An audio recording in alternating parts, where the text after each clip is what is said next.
The election of the 45th President of the United States of America has sent ripples across the world.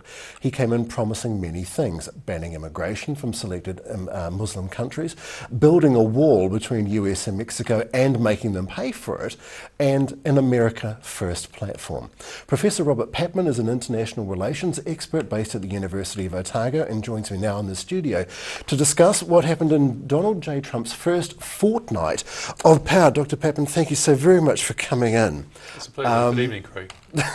What has struck you about the first 11, 12 days of Donald Trump's Well, it's been reign? an extraordinary journey, and I think many people hoped, after such a partisan and bitterly contested contest for the White House, that Mr. Trump would leave sort of a campaign mode and become more magnanimous and unified, because let's face it, he's inherited a very divided country, and he's contributed to that division. He ran a racist, a sexist and a xenophobic campaign and won. But in fact, by the popular vote, of course, he lost by nearly 3 million votes. So what many people hoped that he would take note of that terrain and begin to try to reach out to some of his opponents and become much more of a unifier. And perhaps behave more presidentially, to quote the man. Yes, but so far he seems very determined to pursue his agenda with real rigour, and we've seen restrictions on migration and a whole series of other measures, and also some controversial noises in foreign policy. It's a very disturbing background to this story, and almost universally, very little is normal. This is a very unusual situation.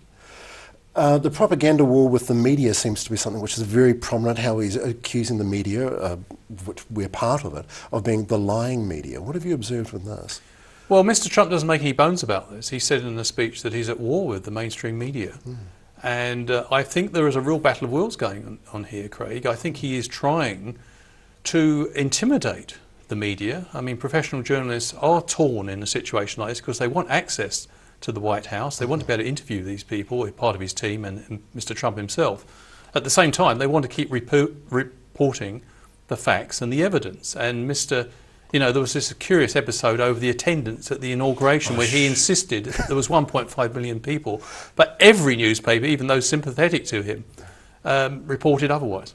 Yes. And he's still obsessing about it. And Sean Spicer doesn't seem to be making friends in the media in the White House press room either. I think he's under his orders. I think he's getting his orders.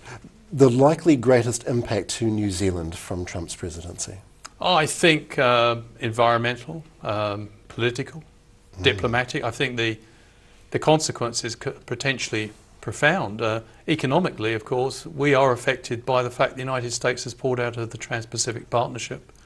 Diplomatically, we stand to support the UN. We're a small country that needs rules, whereas Mr. Trump has indicated his contempt for the UN, and also that he wants to put America first, which means that he's not going to play by the rules. And environmentally, he said that climate change, which is a global problem, is a hoax created by the Chinese, apparently, and he doesn't take it seriously.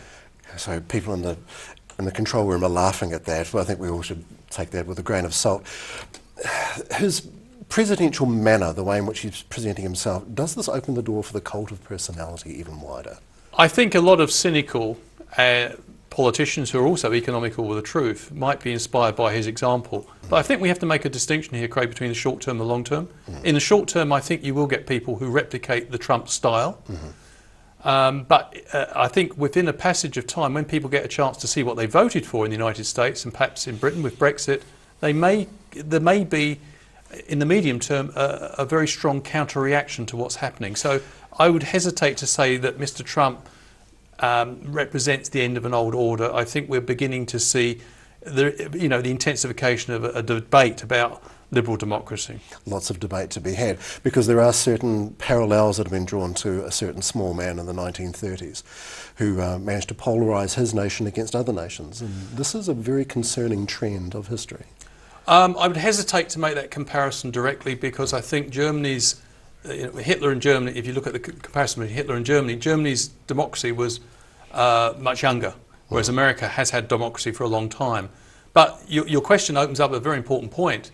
If Mr. Trump does have authoritarian tendencies, and he's very vain and he's self-absorbed, if he goes down that route, it will depend on how much people resist him. I mean, Democrats, Republicans, and also journalists. Are they, Are they going to contest his version of reality? And at times he does seem to be living in a parallel universe, but it's incumbent on everyone else to make democracy work and hold him to account.